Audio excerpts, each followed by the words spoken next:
తారీఖు రాత్రి ఈ దొంగతనం జరిగింది. ఉదయాన్నే వాళ్ళు షోరూమ్ ఓపెన్ చేసినప్పుడు క్యాష్ కౌంటర్ దగ్గర ఉన్న లాకర్ మిస్ అయింది. మా క్లూస్ టీమ్ని, డాగ్ స్క్వాడ్ని వాళ్ళందరినీ దాంట్లో ఇన్వాల్వ్ చేసి దాన్ని తీసుకొని ఈ టెక్నికల్ ఎవిడెన్స్ బేస్ మీద అతను ఫైండ్ అవుట్ చేయడం జరిగింది. ఐడెంటిఫై చేసి అతన్ని మేము పట్టుకోవడం జరిగింది. ఇతను వెల్డర్ కాబట్టి దాని బేస్లో అతను చేసింది.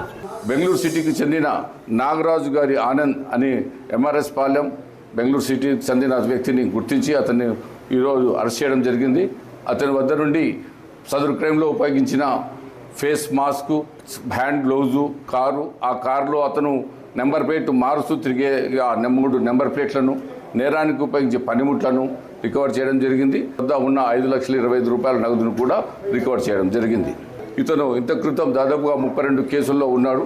ఇతను ఎక్కువగా షాపింగ్ మాల్స్, షాప్స్లోనే దొంగతనాలు చేస్తాడని ఒప్పుకోవడం జరిగింది.